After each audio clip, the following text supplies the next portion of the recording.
Night Vision. Following clues left by our ancestors, we unbury the past to reveal a knowledge of unfathomable value, putting us just a little closer to our own true birthrights. From the secret history of a possible bloodline of Jesus Christ, the secret history of America's founders, to the secret history of extraterrestrial interaction on our planet, here to bring light to the night. Your host for Night Vision Radio, Rene Barnett.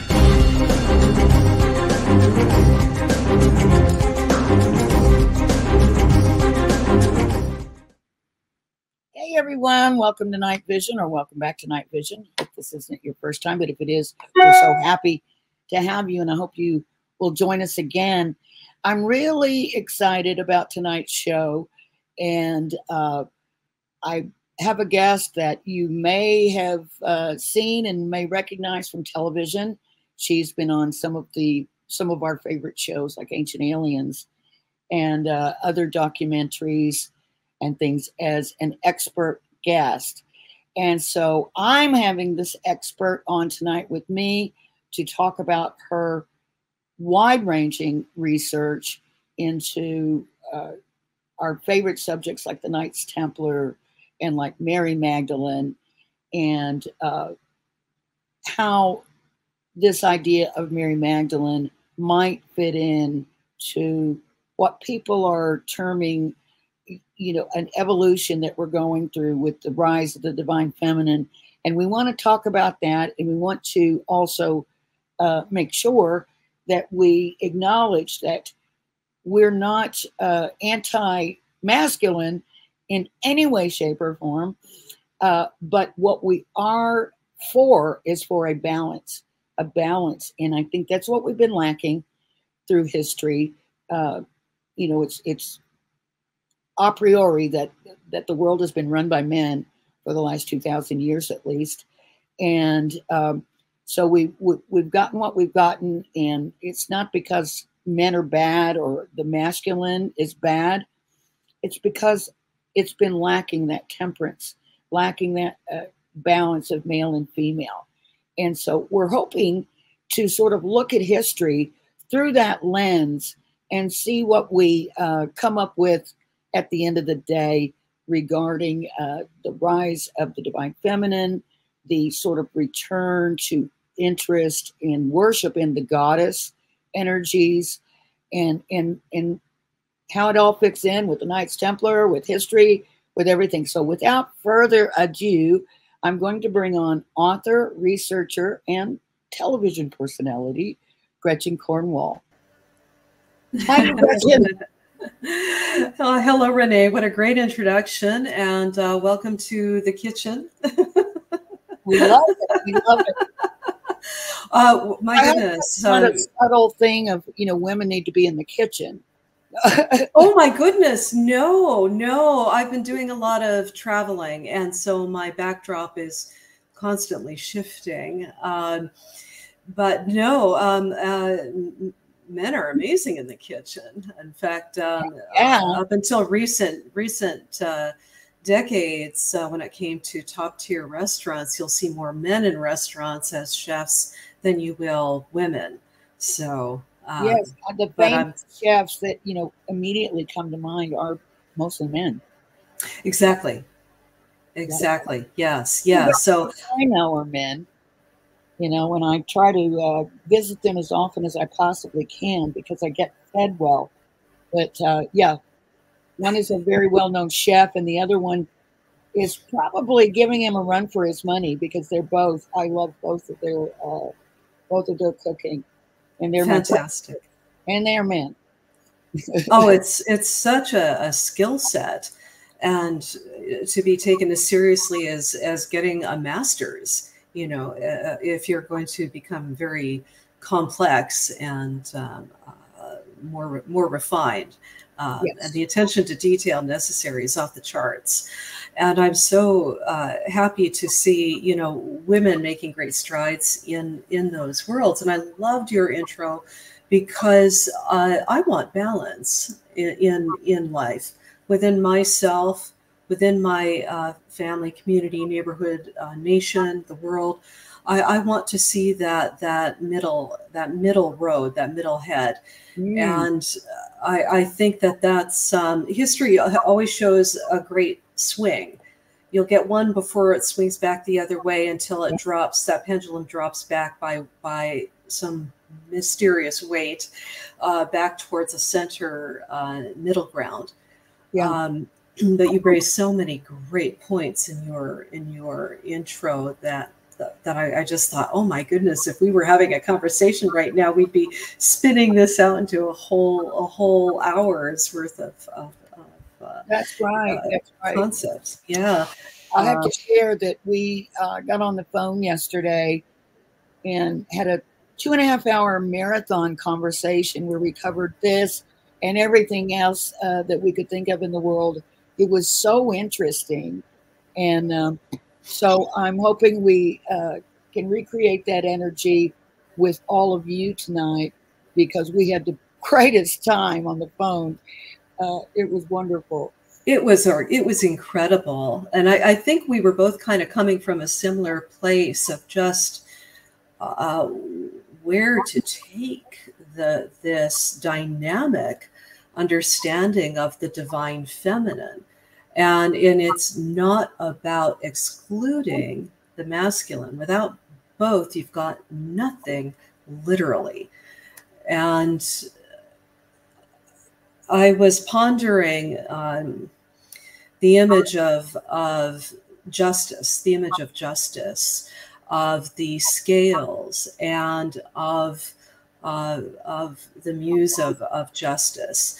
And she's holding in her hand, the scales. And if you go too far one way or the other, you're going to be out of balance. And earlier today, I was listening to Dr. Robert Gilbert, and he is profoundly invested, if you will, in Rosicrucian thought. And it suddenly hit me. I had this huge divergence,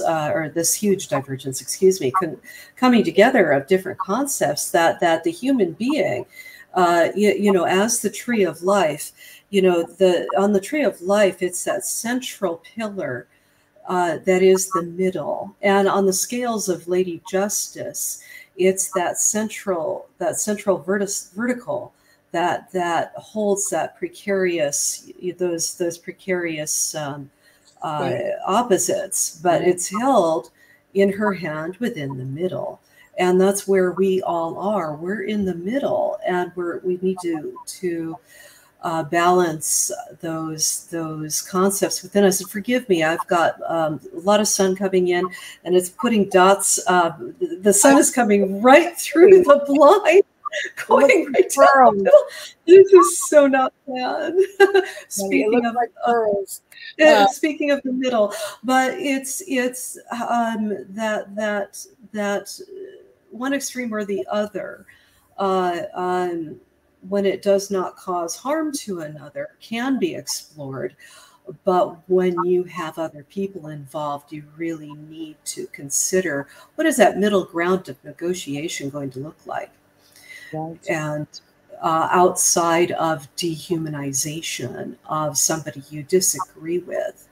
So not meaning to get too political here, but there's such a division within our nation right now, and also around the world. And I would like to see people say, okay, well, why does that particular concept or policy have to be right? Or why does it have to be Democrat? Why can't it be common sense and something that both sides adopt, because it does represent common sense? And when you're running a household as the classic figure of a mother, you have to be nothing but down and dirty practical. And if we problem solver, yeah, women are so good at problem solving, and they do, I believe, have a tendency to sort of look at the bigger picture, or the bigger group, the family or the group or the country. It's they have a better view almost of, if I do this, it's going to affect these people this way and this people that way. I don't know if I'm making any sense at all, but Yeah. you have a sense of, for instance, in investing, I know that women are more likely to make conscious investments into things that are going to help people or improve the atmosphere or whatever it is. And they have found that women investments do really, really well when they base them on basically their conscience. And so I think there's a tendency to do that, just like there are different tendencies in the masculine. I think, that's sort of characteristic of the feminine is the nurturing, the problem solving, the taking care of everyone, that sort of thing.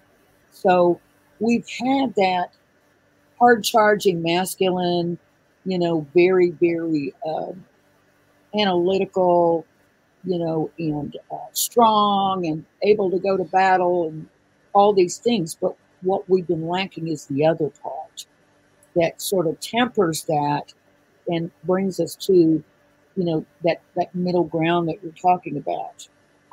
And like you, I don't normally get political on this show, but I'm just wondering if that is a part of what we're either doing or trying to do right now is to sort of, shift that a little bit so that to make things more inclusive and more honoring of not just the masculine, but also the feminine side of things as well. Do you think that has anything to do with what's going on in reality today? Not just in America, but, across Europe, they're having the same issues. Yes, it's such a loaded and challenging question, and it's not a simple one. I mean, you and I spoke. We were at it for a good few hours yesterday, and this is the stuff of books. I apologize about the sun, but one thing that I just would like to as an example of the classic kind of male idea. There is a man in India. This has been going on for a long time. I think he started the Barefoot College, and I don't know if they're still running. But what he did was he took simple technology to villages outside of cities where there was no electricity, and he taught grandmothers how to make solar panels, and then helped them go to communities around their little village. And what she would do would be to go to the next village over and teach the next grandmother how to make a solar panel so that there could be light bulbs at night for reading, education, for tasks such as sewing and keeping the house together after the day was done outside. But that gift of light at night. But he wouldn't give it to the young men because he said the young men will take it and take what monies come in, and then they'll go off to the cities with it to try to improve their life in the city whilst leaving the village to fend for itself. So here's a man who decided that this is what needed to happen for this particular, how do we get electricity into villages so that kids could study at night. So it's just one example of good works that help communities, and it's and I don't want to stereotype anybody, No. but through time, typically what happens, and we've been in a very patriarchal mindset since the flood. And I'm not talking about the biblical one of 5,000 years. I'm talking about the one that happened 10, 12,000 years ago, which many people believe was the downfall when Atlantis went down. So we've been under a great, a patriarchal thought since then. And the one advantage men have over women is that 20% greater muscle mass and bone density than women have. So that immediately puts them in a position of either might for right or might is right. So, and that can happen in under the same roof, you know, with two different hearts, you know, you know, with two different male family members. You're either going to have a good heart or come out with I hate to say it, a bad heart. But that's what our movies are all about. You know, action movies, fantasy movies, Iron Man. You know, there's a bad boy with a good heart. So using his money, his intelligence, his technology to do the right thing, but he's a complete cad. So it's the dynamics are really interesting, and then of course you have the fascinating archetype of Wonder Woman, you know, the Amazon, of great strength, power, and immortality, and but I've got so many thoughts inside me that they're just colliding, and one want to just say everything at once. So I apologize for that. But one of the great archetypes we're dealing with now is Mary Magdalene, and because of our greater capacity to speak, freedom of speech, we can now discuss these matters, whereas we couldn't going back decades. Women have the right to own property, have a credit card without a male cosigner. That happened in 72, 74. So this is recent days, you know. This is all very recent stuff. And not to say that all men have always repressed women in history. No. That is not true. And women have always found a way to be truthful to themselves in very difficult situations. You know, Joan of Arc decided that she was given a mission from God to put the Dauphin back on the throne and get rid of English rule. And she wasn't a warrior. She wasn't many things, but a peasant girl, supposedly without any money, brought all of this to the table, and though she had a tragic end out of betrayal, she achieved much. So she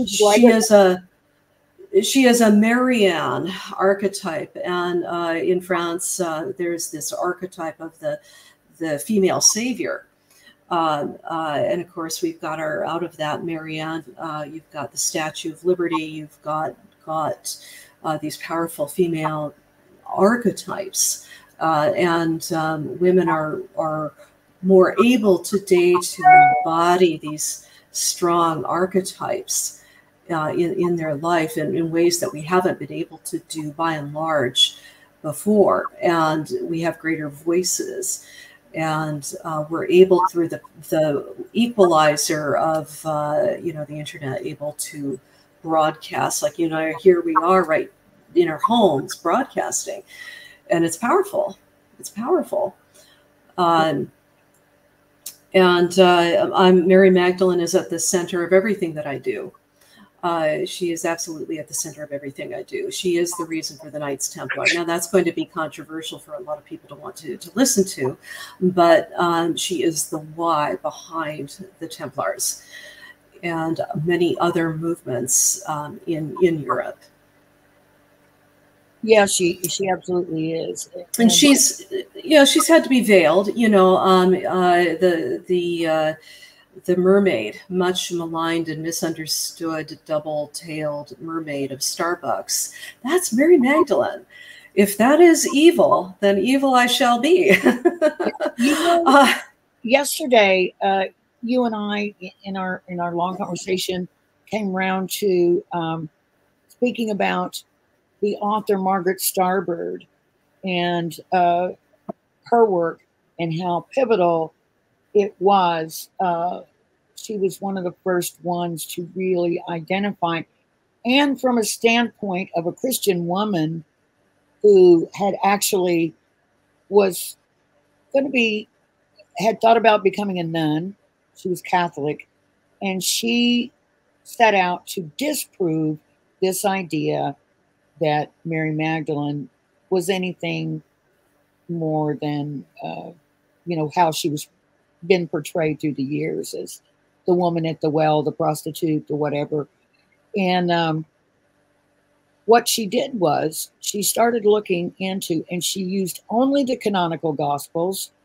And as she went through, she started realizing more and more that she was wrong, and that, Mary Magdalene was so much more. And they were in it. Jesus and Mary Magdalene were married. So it's an idea that I know is controversial, but in my heart of hearts, I can't quite get why that would be such a horrible image to have. And, I made a film called Bloodline, and in that film, Margaret Starbird was interviewed, and she said, gosh, what if we had had this image to follow, the partners side by side, rather than, Jesus being murdered on the cross? Why would we want that image, as opposed to something much more balanced and wonderful? But it's something that, too, if you think about Jesus and, what we do know about this person, he really was in touch with his divine feminine. He was very nurturing, very caring, looking out for the poor, healing the sick, all those things. And we know now from some of the uncovered texts, like the Nag Hammadi Library, or the Gnostic Gospels, as some people call them, that, she was definitely more important in many ways to Jesus at the time, because she understood the teachings and in fact was a teacher herself. And I believe that they were both also therapeuti. And so there was definitely a side-by-side element to their relationship. It wasn't that he was, the boss and she was the little supplicant. I don't believe it was that way. And I think that when they determined, I'm sorry, my dog is yipping, the Hound Baskervilles. But I think back in, 326 or 325 AD, at the Council of Nicaea, when they decided how it was going to go, and that Jesus was going to be divine, and that women should stay quiet in the church, and all these other things, that's when it went off the rails, or went off balance. It was not recognized at that time that it was an important element and an important balance to maintain.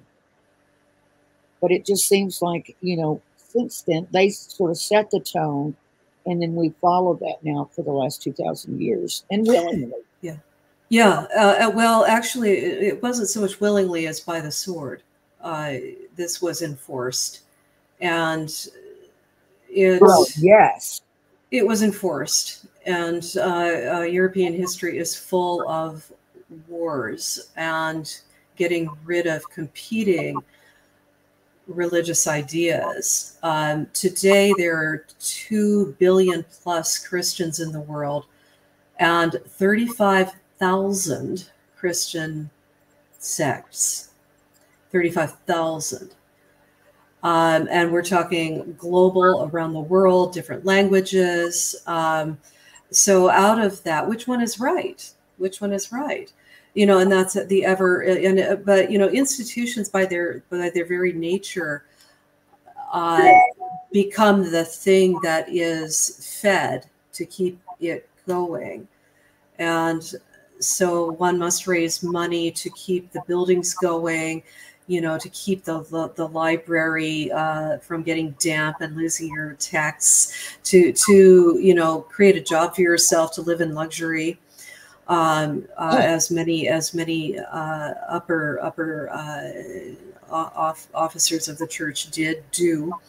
But that's and of course the Reformation movements were bloody. Going to France to look for the Templars on the West Coast was I felt very sad. I just felt gutted. I'm very anti burn the book. Nobody has a right to destroy a prior culture, but it's not just that. You need to remember where we come from so we don't do something stupid again. You start burning books, you lose accountability, you lose that golden thread, and once it's gone, it's gone. And that's what we're suffering with knowledge about Mary Magdalene. He was called rabbi because he had to have a bar mitzvah. And you couldn't teach unless you were, as a teacher, you had to be married to be called a rabbi.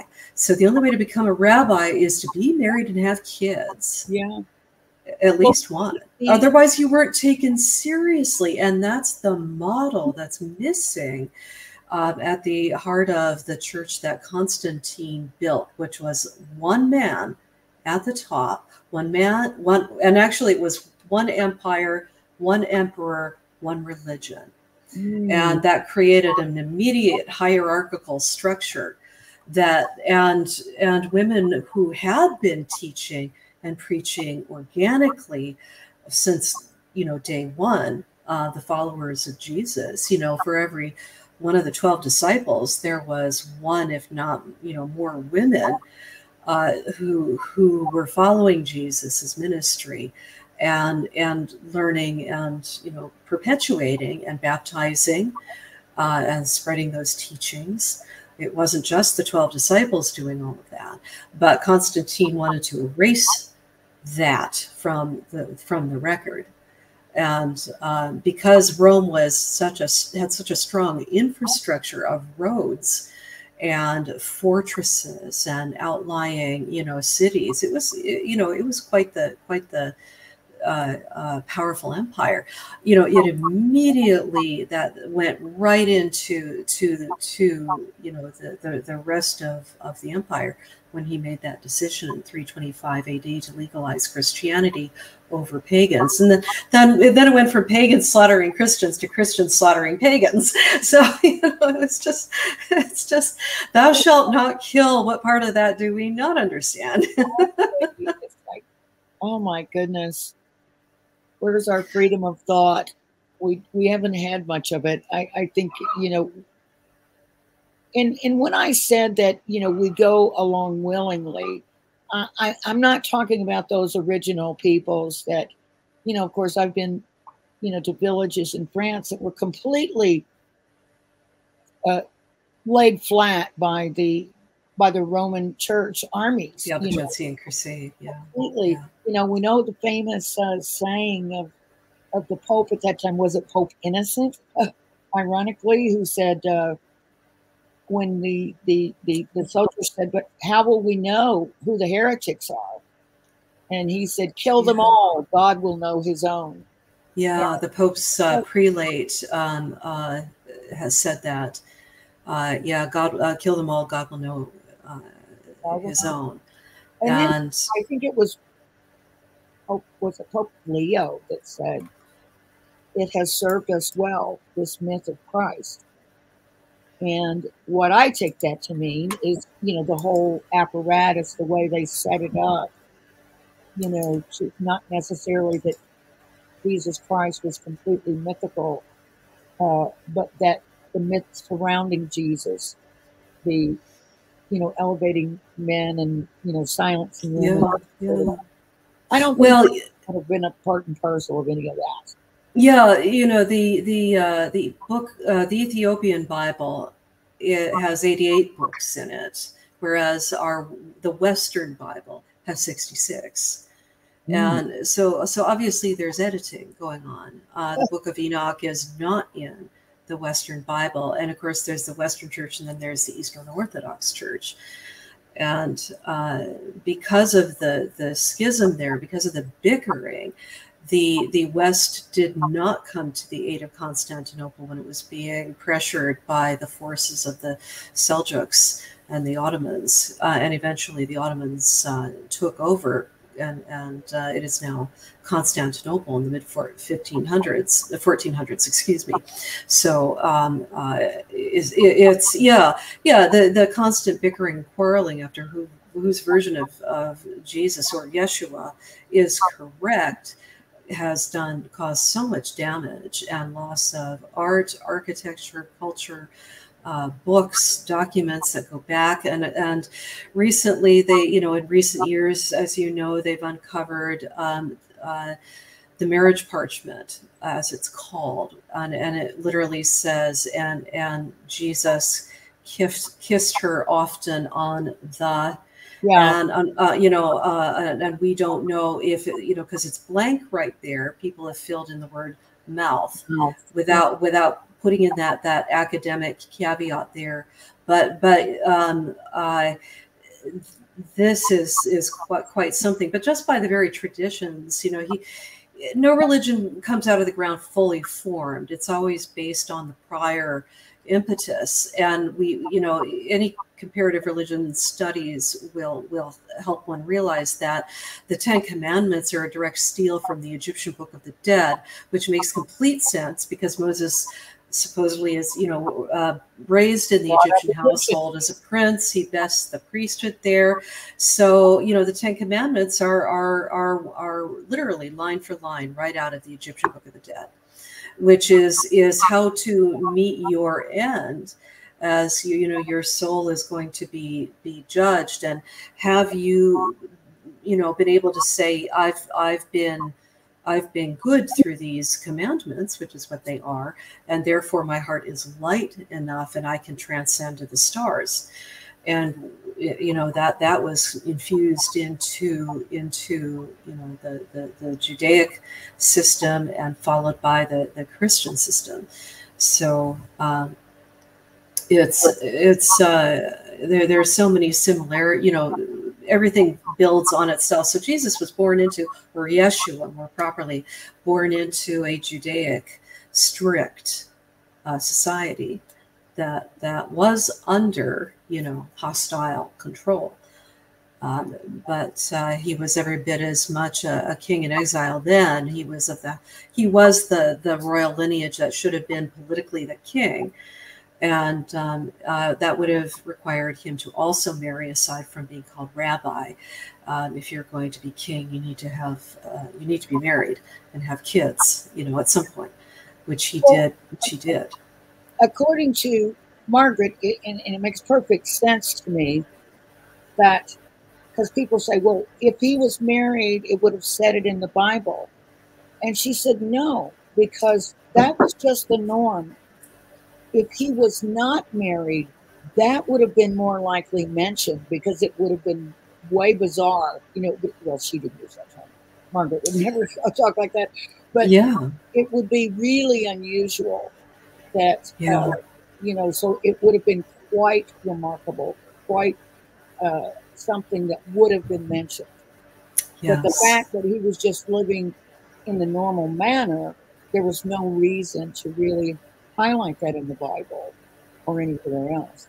Yeah. You know what? We are getting, we've passed our little halfway mark here, and I wanted to take a quick break, but I also wanted to give our audience a treat, because what I have not said to you yet is that not only is Gretchen a television personality, an author, a researcher, she's also a musician and singer and composer. And so what I'd like to do is share one of her works with you right now on video. Those of you who are listening on podcast will still be able to enjoy it because it's music. But those of you who are watching will get a special treat because of the wonderful images from Temple Church in Scotland. Plus, it's going to give me a minute to take care of these crazy dogs. So hold on. We're going to do the music video right now, and we'll be back on the other side in about 3.5 minutes.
that sweetly played in tune, as fair art thou, my bonny lass, so deep in love am I, and I will love thee still, my dear, till all the seas go dry, till all the seas go dry, my dear, and the rocks melt with the sun. Oh, I will love you still, my dear, while the sands of life shall run, and fare you well, my only love, and fare you well, and I will come again, my love, though it were 10,000 miles. My love is like a red, red rose that's newly sprung in June. Oh, my love is like a melody that's sweetly played in tune, as fair art thou, my bonny lass, so deep in love am I, and I will love thee still, my dear, till all the seas go dry.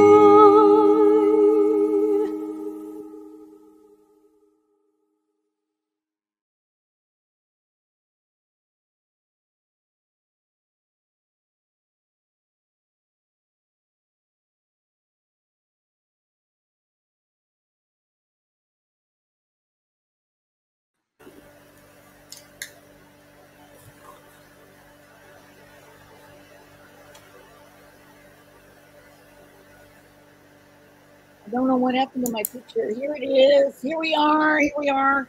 That was so beautiful. Oh, thank you. That information at the end is no longer accurate. That was done a long time ago. That video's been around for a while. But You know, I thank was you. trying to cut it, but I couldn't at the end. Oh, right. Yeah.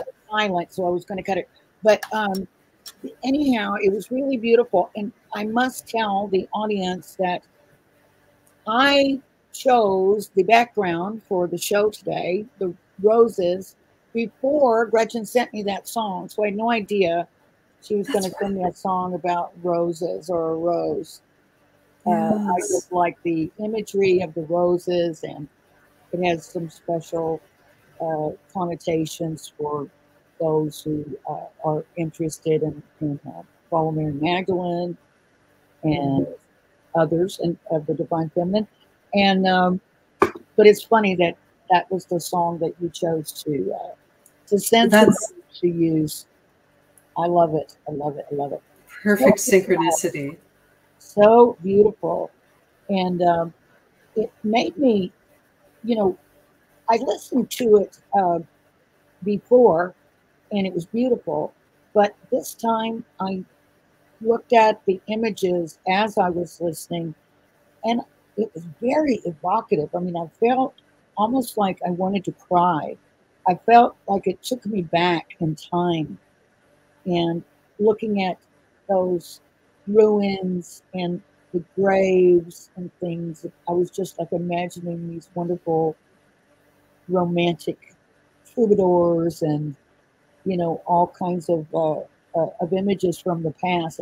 It really takes you back, you know, takes you way, way back to where, you know, you might not have realized you ever were. So thank you for that. And, thank you. It was a Yes, I took those photographs a long time ago, and I was very privileged to be at Temple Church. It's a tiny little hamlet, if that. It's basically, there's just basically a house and the ruins of the church remaining. But the countryside there is just lush. It was a beautiful day. Everything's green and rolling, and some of those grave markers are quite sad, you know, with the gentleman and the two children. So life isn't, you know, an easy endeavor for any of us that choose to be here.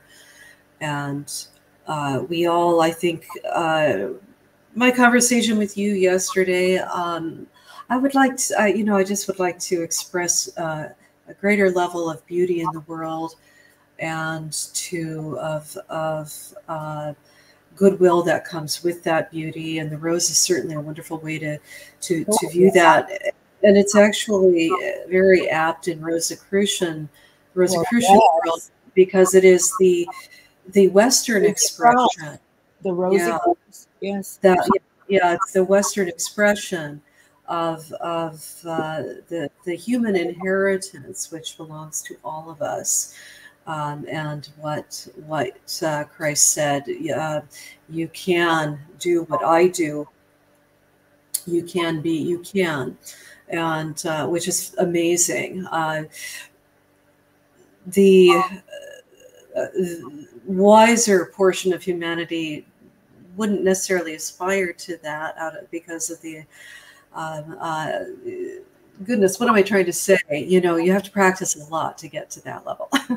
Yeah. You know, I haven't mastered walking on water yet. But we're past your song. Is your music available? Can people find it? Yes. We've is it on your website? Because I know you have some things, you know, that you have that are available on your website. I think you said you're out of books at the moment. Now, are your books available on Amazon? Yes, I'm on Amazon, but what Amazon likes to do is to hide the paperback version in favor of Kindle. So if you want a paperback versus Kindle, you might want to go to my website and look at the top post, the top blog, which is help me get my books into your library, local library. And it's got the ISBN numbers. And I've actually often thought I should just take Kindle down so people, if they want the paperback, can get it. But I just don't quite know what to do about that myself. But so what you'll see when you go to Amazon is the Kindle version and the hardback, because there are 150. It's a photographic journal, basically. All my books are. I've got 3 out. And so each one has about 150 images.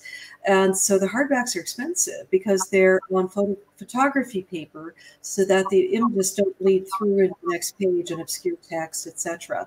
So anyway, you know, so it's... So if you go to your website, you do have the paperbacks, but not the hardbacks. Is that? Oh, I'm sorry to be confusing. Amazon.com, you can get my paperback, hardback, or Kindle there. Oh, okay. I don't have any books in stock, but if you want more specific information about each book and the ISBN numbers, go to my website, GretchenCornwall.com. I've taken a lot of my photography over the years. I was in England for 22 years, and I've taken a lot of my photography and created ornamental magnets. You can either put it on your fridge or your Christmas tree, bookmarks, puzzles, mugs, etc. And of course, you know, the holidays are galloping towards us. But if you're looking for something that's just under $20, the cover of my first book that you had in your hand earlier, that photograph is taken from a Templar church, and that, yeah. So you know, that can be on your refrigerator or hanging on your Christmas tree, or a celebration tree, whatever you wish to call it. But yeah. So the music is different. It's not attached to my GretchenCornwall.com page. But there are a couple places you can find it, which is to follow me on Facebook, and that information is on my links. So Gretchen Cornwall on Facebook. You can also look up Gretchen Cornwall World Tree Music. And it's got to be those three words, World Tree Music. And we wanted to create, the tree is very important to me. You've got the cross is a tree of life. The tree of life is important around the world. So thank you. Yeah, that's it. Thank you. So now, if you don't put in World Tree Music, you're going to get something else. And because we're, Greensleeves is on YouTube. We've had like 89,000 views of Greensleeves, Good King Wenceslas, just about as many. And these videos, I couldn't believe looking at these 14 years ago. And I'm thinking even the ratio has changed. We've got bigger screens now, and they're wider, more cinematic.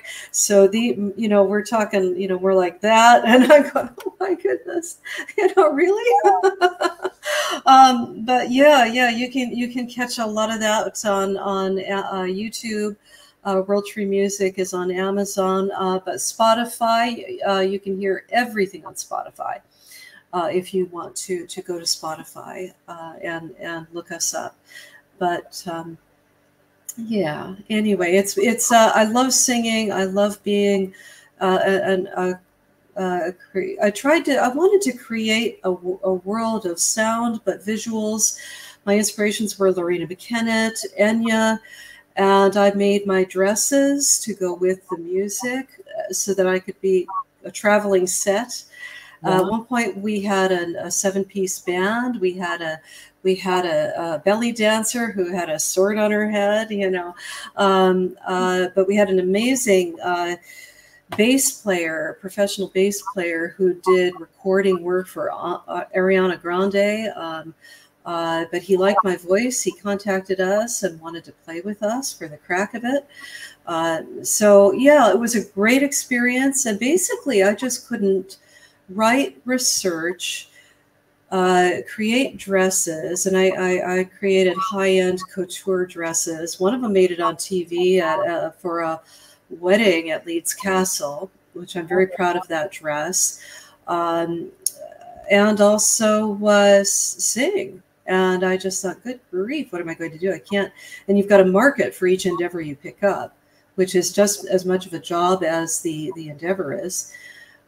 So, basically I had 6 businesses and, it just wasn't happening. So, so I had to step away from making dresses. And then I realized that I needed to step away from the music for a while as well.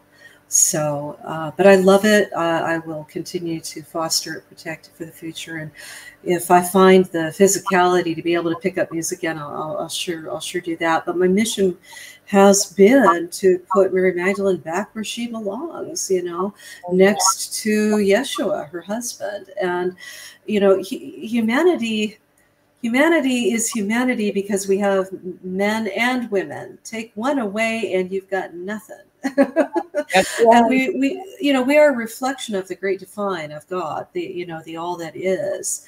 And within the all that is, you have male and female principles, and go back far enough. And the original Trinity is Father, Mother, Child, and the Holy Ghost is actually the feminine side of God that has been basically, turned into a ghost, And scripturally, I know there are people out there who will argue with me on that front, but I'm sorry, but that we are the reflection of the divine in the physical, and being physical isn't evil.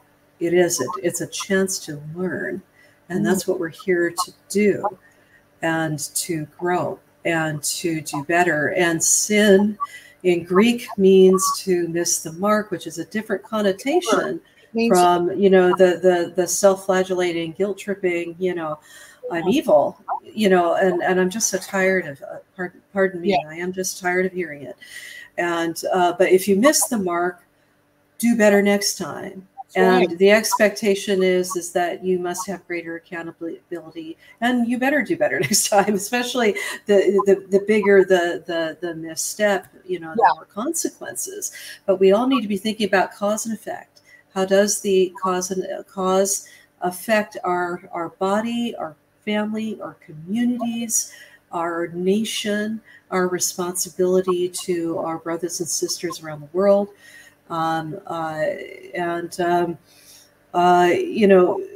we all have the duty to clean up our inner landscape psychologically and to become an enlightened soul or person.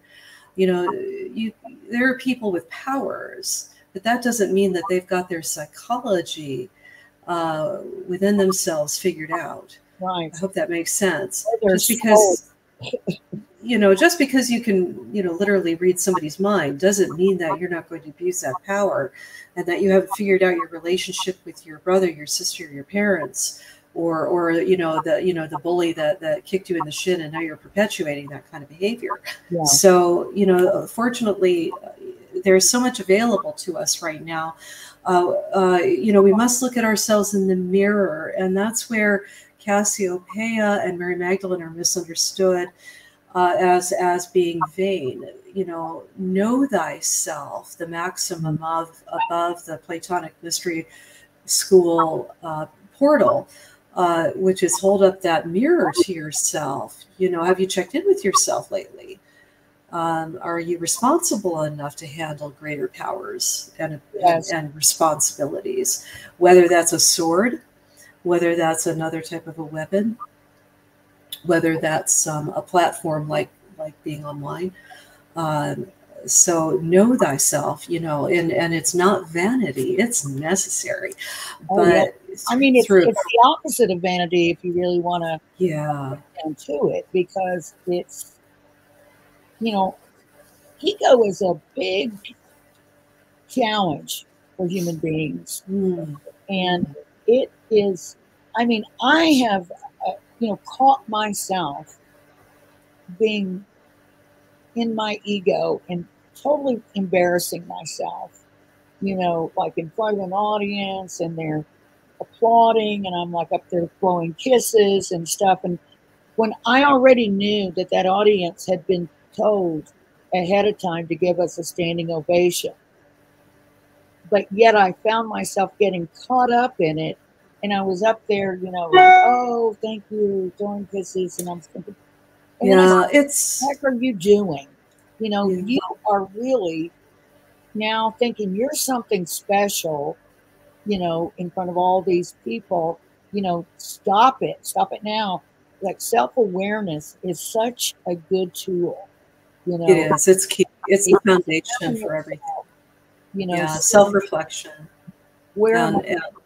And what it is that's really bugging the heck out of you about somebody else, examine that and find out what it is in yourself. Is it something that you actually see in them, and that's why it bothers you so much? Because it's within you. Stop judging. That's a big one for me. I'm very judgmental.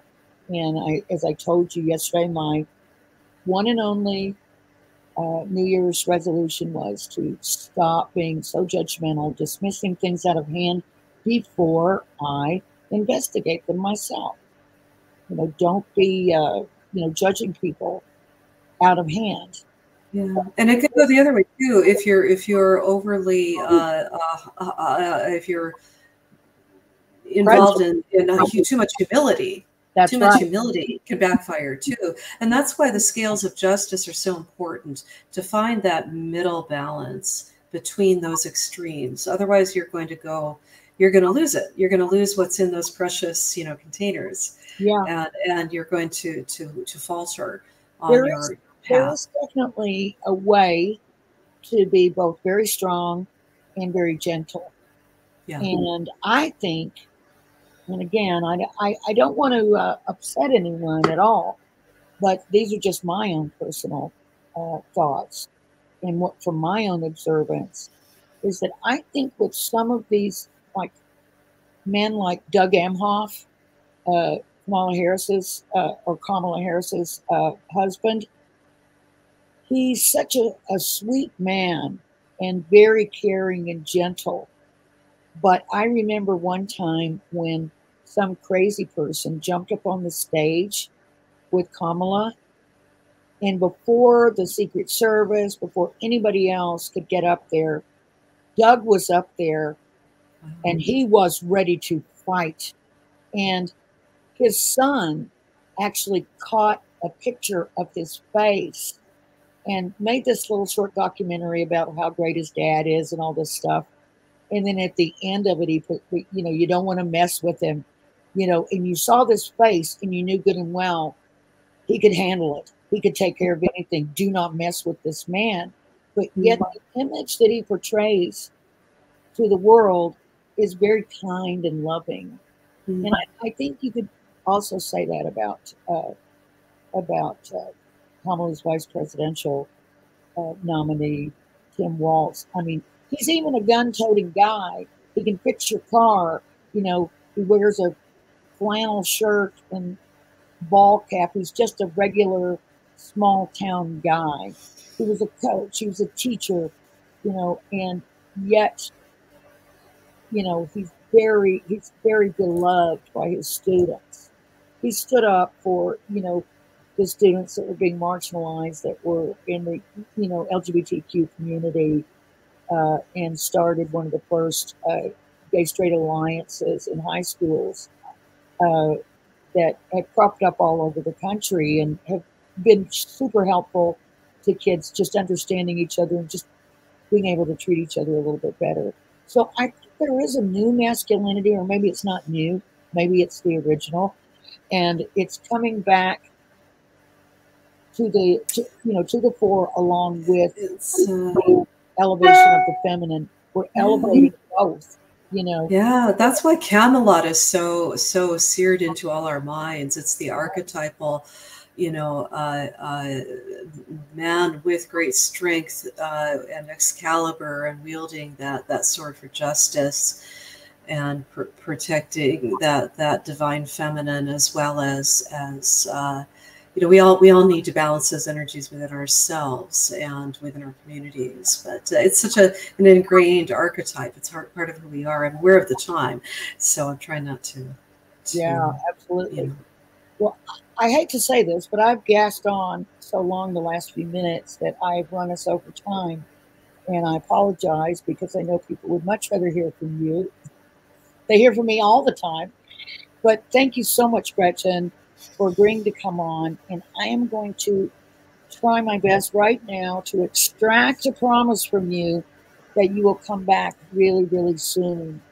And I can't wait. I know you've got a new book coming out. So I hope you will consider coming on my show to help release that new book and get that out on the marketplace and in people's libraries.